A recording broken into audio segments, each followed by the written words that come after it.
रामविलास के ऊपर सवाल उठाते हैं, मैं उनको भी कहना चाहूंगा कि आपकी नाराजगी मेरी सराखों पर, कोई दिक्कत नहीं। आपकी नाराजगी तो मेरे उस पिता से भी रही थी जब उन्होंने 2014 में एनडीए का साथ देने का काम किया। उस वक्त भी आप उनसे नाराज हुए थे, बिना इस बात को याद किए कि कैसे 2005 में उन्होंने अपनी पार्टी को समाप्त कर दिया, बिहार में मुस्लिम मुख्यमंत्री बने इस बात की दावेदारी पेश करते हुए।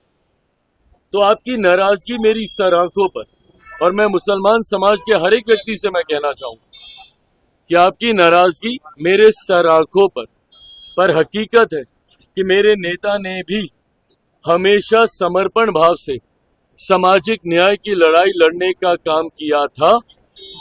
मेरी रगों में भी उन्हीं का खून है, उन्हीं के संस्कार हैं। मैं भी उनकी उस सोच को उतनी ही ईमानदारी से आगे लेकर चलने का काम करूंगा।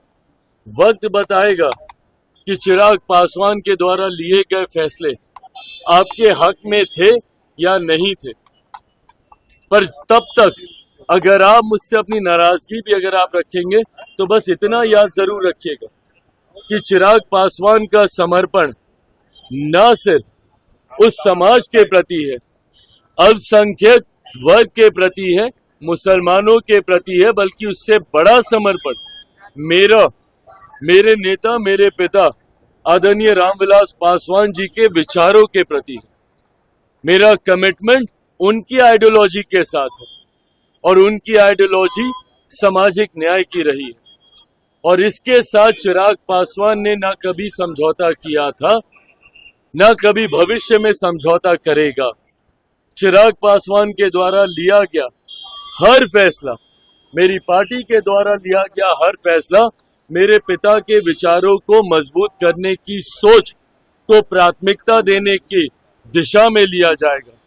समाज में सामाजिक न्याय को बढ़ाने की दृष्टि के साथ लिया जाएगा, समाज में सद्भावना को बढ़ाने की सोच के साथ लिया जाएगा, और सबको, समाज के हर वर्ग को बराबरी का मौका मिले, अवसर मिले, इस सोच के साथ लिया जाएगा। हो सकता है जैसे इसके पूर्व में भी हुआ, आज शायद लोगों को इस पर यकीन ना हो, पर आने वाला समय बताएगा कि इस फैसले को लेने से पहले हर बिंदु पर विचार किया गया। हम लोगों की भी चिंता थी जब ये विधेयक सामने आया, जेपीसी की मांग हम लोग के द्वारा की गई थी। हम लोग चाहते थे कि इस पे एक विस्तृत चर्चा हो। पार्टी की तरफ से हमारे सांसद अरुण भारती जी ने जेपीसी में अपने पक्ष को रखने का काम किया। हर बिंदु पर हम लोगों ने विस्तार से चर्चा की। जहां पे हम लोग की शंकाएं थी, जहां पे हम लोग को इसको लेकर चिंताएं थी, शंकाएं थी, उसको भी हम लोगों ने वहां पे रखने का काम किया। कई ऐसे सुझाव पार्टी के द्वारा दिए गए जिसको समिति ने स्वीकारने का काम किया, और इन तमाम बदलावों के बाद, इन तमाम सुझावों के बाद जिस नए स्वरूप में ये संशोधन विधेयक भारत की संसद में आया, इसके हर बिंदु पर अध्ययन करने के बाद ही लोक जनशक्ति पार्टी रामविलास ने इसका समर्थन करने का फैसला लिया है। मैं मानता हूं कि आने वाले समय में गरीब मुसलमानों के हित में ये विधेयक रहेगा और समय इसको साबित भी करेगा।